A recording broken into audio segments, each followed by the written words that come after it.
I know that we can. I know darn well we can work it out. Oh, yes, we can. I know we can. Yes, we can. Oh, why can't we if we want to? Yes, we can. I know we can make it work.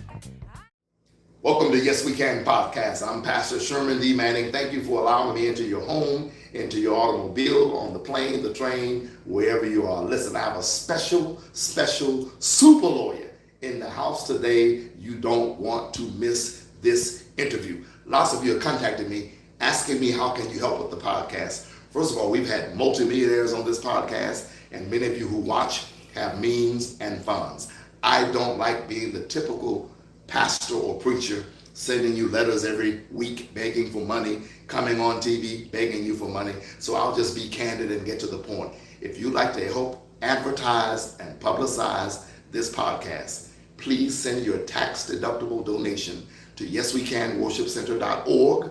You can go to the website, click donate now. You can send $5,000, $10,000, $500, whatever it is, tax-deductible, and you will do three things. A, help us to publicize this podcast and tell the world about it. B, help us to house the homeless. C, help us to feed the hungry. If you like to send it snail mail, 5857 South Central Avenue, Suite 180, Los Angeles, California, 90001. We need your help today. Our Friday night church service for the homeless is now at 103rd and Avalon, right across the street from Superior Grocery Store, every Friday night at 7 o'clock p.m. Now, take a look at this. Sherman D.Manning joining you live from Skid Row. Joining you live from Skid Row, Yes We Can Worship Center. I want to thank guys like Attorney John Eisen, Attorney Frank Gooch, Reverend Manuel Scott. You guys make this possible. Can't do it without you. You make it possible. And shout out to Beacon Light, Pastor Stanley Richard. They provided the bags that we're going to be giving out right here. I have made no announcements. Just roll up, stroll up, and start feeding.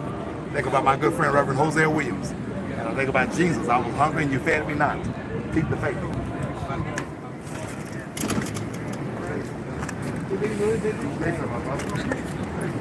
Hey, let me get a picture. Yeah, The folks. My name is James Yanni.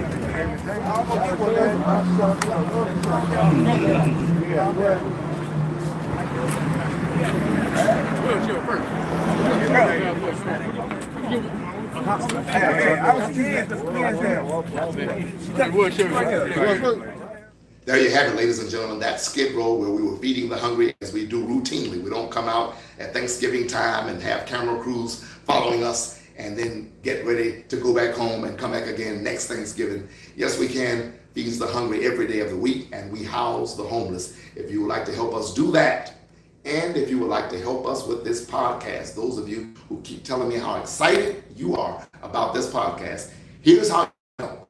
Donate today. Whatever your donation is, it is tax deductible. No amount is too large or small. Maybe we can get a billboard in New York City telling the world about this podcast. Go to yeswecanworshipcenter.org. Click donate now. Send your tax deductible donation. Go to 5857 South Central Avenue, Suite 180, Los Angeles, California, 90001. Send your tax deductible check. I think I left a zero out there, but it's okay. You all will figure it out. I appreciate the opportunity to come into your homes. Now get ready to sit back, grab a cup of coffee, call your friend, tell them to tune in and watch this podcast with one of the greatest, preeminent trial lawyers of the century, attorney. Just take a look. Take a look at this. Welcome to Yes We Can. I'm Pastor Sherman D.Manning. Thank you for allowing me into your homes, into your automobiles. We have an exciting show today. My guest today is one of the most preeminent personal injury trial attorneys, not only in California, but in the United States of America. His name is Attorney Doug Shaffer. Doug Shaffer is a graduate of Ohio State University and Pepperdine Law School, magna cum laude. Another way of saying he's a smart young man. He has tried cases involving catastrophic injuries, and he'll talk more about that with us, and all kinds of injuries where people have lost their lives or lost their limbs, etc. Inside and outside the courtroom, he has won more than $100 million in settlements, judgments, and verdicts. He is the man of the hour, Attorney Doug Shaffer. Welcome to the show. Welcome to you. Thank you for having me on. It's a pleasure. Thank you. Thank you. Although I've done my research, as you can tell, on you and your career, for my audience who don't know who you are, please do me a favor and tell me who you are. Well, you've got my name correct. Okay. I grew up in Ohio, born, well, maybe I shouldn't tell the age because it's too far back, but let's just say I remember the Big Red Machine prominently, which might tell you a little bit about how old I am. Okay. And I went to a Catholic high school back in Cincinnati called Moeller High, which has a very prominent sports program, a lot like Loyola out here. Mm-hmm. Went to Ohio State. Been a Buckeye fan for life ever since. One of the great joys, it's interesting, Pastor. I've got two sons that are in their 20s that grew up in California.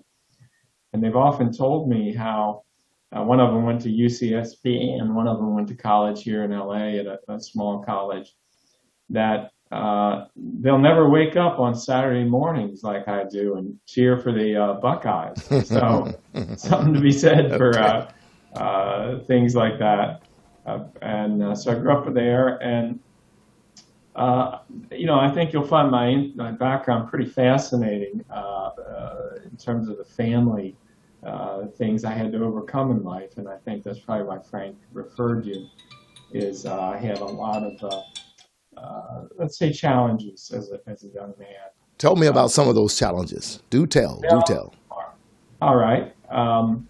It's interesting because usually I'm taking depositions and doing the questioning. It's kind of fun to be on the other side. So when I was 15, I grew up in a home with a lot of turmoil, to say the least. Mm-hmm. My father was a very bright truck, and my mother was from the hills of Appalachia. Mm-hmm. And it was a tough home life. And, How so? Well, a lot of there was a lot of altercations, let's put it that way, okay, that I was surrounded with in the family environment. Are these physical altercations and also emotional? Occasionally physical. And kind of the interesting thing is, unlike most where you think the male is the one that's administering that, it was actually the reverse in this case. Wow. It was tough to see, and my father had enormous restraint a lot of times. Wow. Issues. Mm-hmm. And then my mother, and it took me a long time to come to grips with this, and just say it out loud, a long time. But my mother committed suicide when I was 15, and she left. I was 15. I had a 12-year-old brother. I had a 6-year-old brother, and my father really was in no position to deal with that. And then a year later, actually 3 years later, then my father passed, and that would have been 1976. And then just a year later, I lost my older brother in a car accident. So I was 19 years old. I had a 17-year-old little brother that I was basically fathering. And I had, at that point, an 11-year-old little brother that I was basically fathering. And there I was, a sophomore in college, trying to come to grips with something like that. Now, take me back to being at 15 years old. Where were you when you found out that your mother committed suicide? I was at a friend's house. We had stopped really. Christmases were no longer a source of any celebration. And I had started spending those, for the most part, with friends' families. I mean, one thing I was fortunate in is I had a lot of good friends and a lot of families that really, I think, liked having me around and saw that I was a good kid and had some tough circumstances. And I started spending Christmases with other families at about 12 or 13. So I was at I'll call him Mark, was his first name.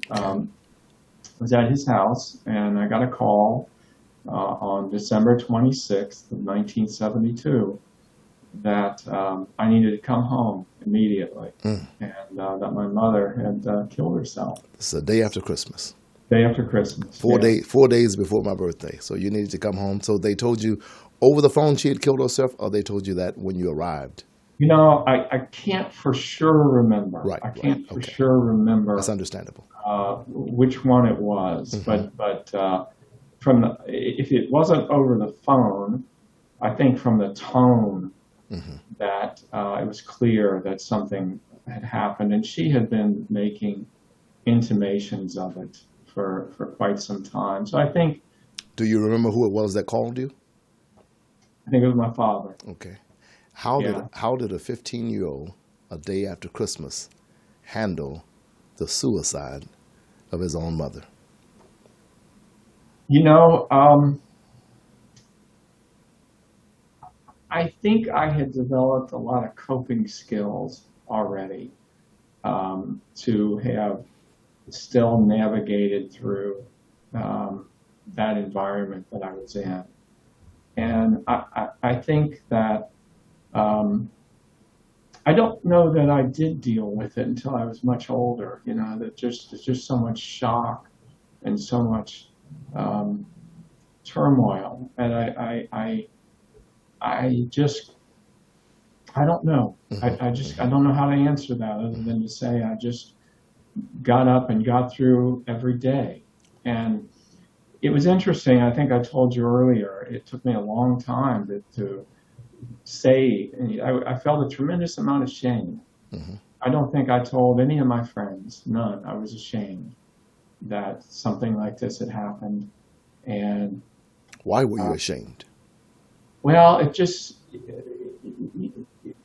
as a 15-year-old, you know, a mental illness at that time in the 70s was something that was not viewed the way it is today. I mean, I think it's still a stigma associated with it. Yes, but not quite as much. I agree. Yeah, but I think you go back in the 70s and it was even worse. Oh, certainly. I mean, it was even worse. And I guess I feared that people might think something was wrong with me too. I didn't know how to deal with it, and I had no therapy. I had no support. My father was unable to really effectively help. Now, your mother, may I ask, what was her name? Ruth.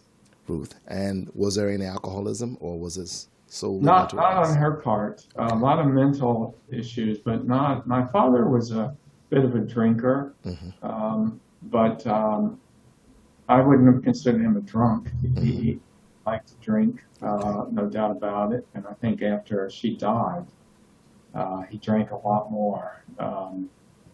For the next 4 years, that probably took its toll on him as well. So, no, I wouldn't say alcohol was involved in that incident. I think the ironic thing is, you know, here's when you look at mental illness, and I know we'll get into a lot more of my life and background, but this is an interesting topic, is my older brother, as I told you, Christmases were not something that were celebrated in my family by the time I was somewhere in my 10, 11, 12. I can't remember exactly, but certainly when I was the last couple of years, I hadn't spent them at home at all.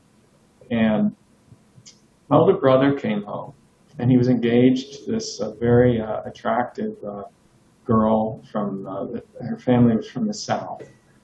And their house, when you walked in on Christmas Day, was just an absolute celebration of warmth and joy. I mean, you picture those big Southern families with warmth and love, and one of their daughters had actually married a minister. I know you're a man of faith, and she had married a minister, and we had 7 or 8 kids, and I loved going over that house. So just the minute you walked in, there was a lot of warmth there. And so my older brother came over, and suggested, that my mother and father and that the two younger kids go over to his fiance's house and celebrate Christmas there. Mm-hmm. I actually think that might have tipped the scales that day. Mm. I think she went over there, and she'd been talking about this for a while, and she was in a lot of physical discomfort and mental pain. There's no doubt about it. Mm-hmm. And I think that when she went over there and walked in that house and looked at that Christmas and looked at that warmth and love and that family, that it might have tipped the scales that day when she came home. Mm-hmm. And really looked at what was going on in her life and her family. And, I can't say for sure, Right. but I think it may have. And then a few years later, your father died. How so? A car accident, you said? No, my father in 1975, so it would have been 3 years later, passed away from his second heart attack.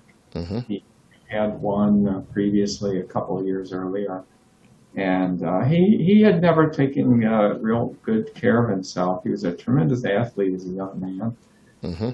but didn't stay with it by the time he was in his 20s, and he carried a lot of weight, and so it was a second heart attack. And the ironic thing is, again, I don't know why it was, whether it was God or somebody out there watching over me, but none of these events was I home when they happened. Mm-hmm. Well, I think you know who it was watching over you. I feel like that. Take me to your sophomore year, if you will. So you're a sophomore in college, and so that's my freshman year of college, Mm-hmm. in the summer between my freshman and sophomore years. Okay. And my father passed. Mm. And then about a year went by, and I had an older brother at the time. He was married, and he. This is it's quite a story. I'm telling you, Mm-hmm. of my youth, and maybe it'll inspire some people to carry on. So, my older brother was married and was now the oldest one in the family. He was 25, and I was 19. Mm-hmm. And I had a younger brother at the time that was 17. And he stole a motorcycle and ran off to Florida. Mm-hmm. And I got a call there at Ohio State. So this time I was again up in Columbus, Ohio. And I got a call from my older brother that said, "Hey, we're going down to Florida to get him." He's called. We know where he is. It was about 8 o'clock at night. And he said, "Hey, you want to take a trip to Florida and come with us?" And it's funny because I remember sitting on the phone for a moment and pausing and thinking, well, that sounds like, might be a good time, go to Florida. And then I simultaneously I was up in Columbus, and it was over a break. And I had this lovely, lovely Spanish girlfriend that I was so blessed to have in my life. I'm so grateful for her. Mm-hmm. And we were together 6 years, and she was a rock during a lot of this. And I thought, well, Pia's up here, and I'm up here, and I just think I want to spend the time with her and be with her. And I said, thanks, but I think I'll just stay, up here in Columbus right now. Mm-hmm. So, looking back, I just think that it was a bad choice that they made. They started driving down to Florida from Cincinnati, Ohio, about 11 o'clock at night. Mm-hmm. My older brother was a passenger. His wife's brother was driving the car, and he fell asleep. My wife's brother fell asleep at the wheel. Mm. And ran into the back of a parked trailer on the road near the Kentucky-Tennessee border. And I guess Johnny must have been seatbelted there in the driver's seat, but my brother was asleep. And that's it. That's the last. That phone call is the last I ever talked to him. And so there I was at 19. In 4 years, I lost half my family. Right. And I had siblings, 17 years old and 11 years old. And who was financially supporting these kids at that time? Well, we got a little bit of Social Security for death benefits from my father, and so that was providing some support. What was his name, by the way? Harold. Harold, okay. And so you're away at college, and you have a younger sibling. Sophomore in college. So who's taking care of the younger sibling? So the youngest sibling, the 11-year-old, yes, for a little while, a minister took him in and helped for a few years until he became a situation wasn't working anymore.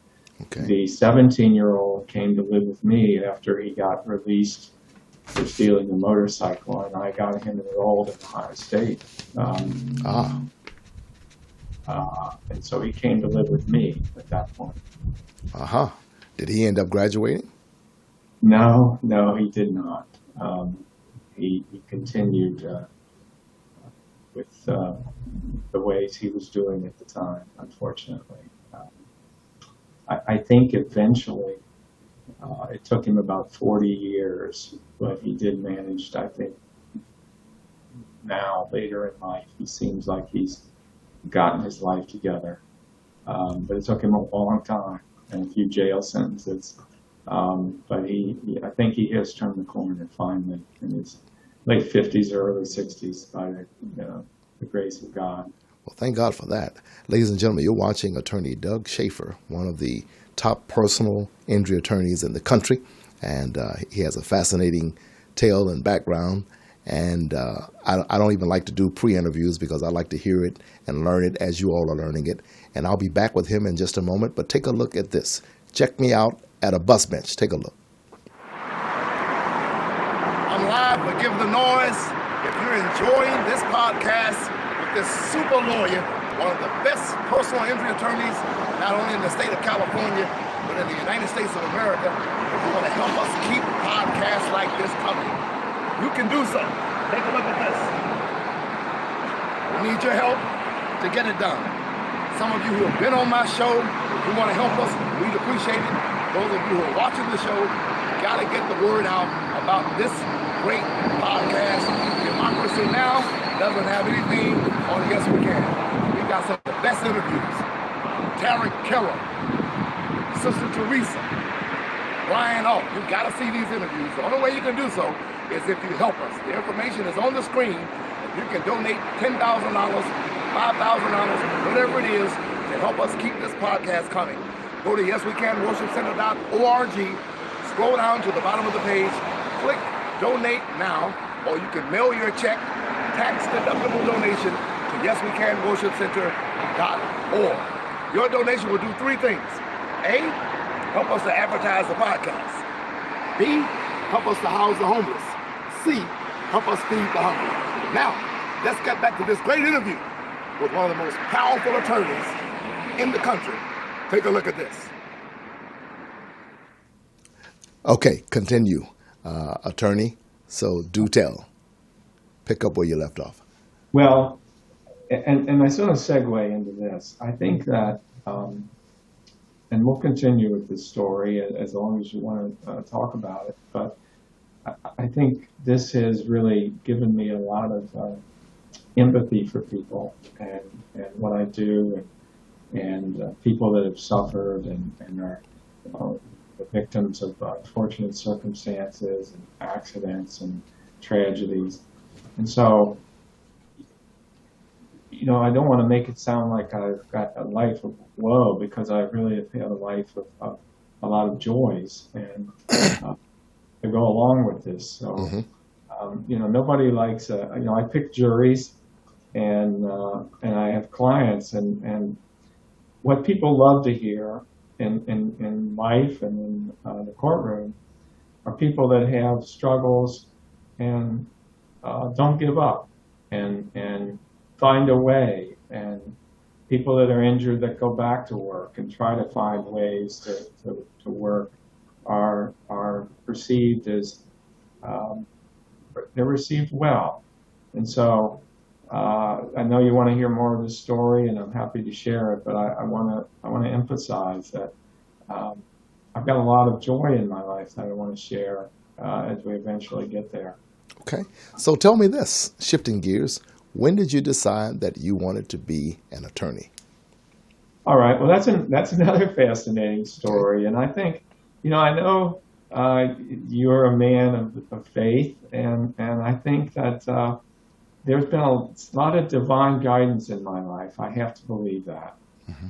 And because this moment, there was a young man that probably said no more than 10 words to me at a moment in my life that changed the direction of my life. And it's an amazing story. And so here it is. I went to Ohio State, and as I was graduating, I had a major in mathematics education, secondary level. And I love to teach. I still love it. A lot of the courtroom is teaching and educating people, as well as persuasion and advocacy. So I loved teaching, and I student taught at a very nice high school there called Worthington High School in Columbus, Ohio. Really great public school, well funded, diverse, but very, very nice school. Really a fabulous place to do my student teaching. Mm-hmm. So I student taught that last quarter at Ohio State, and I really continued to love teaching. But what I realized as time went on, that teaching high school algebra and high school geometry and things like that, I started realizing that dealing with teenagers all day was going to be a lot more challenging than I thought going in.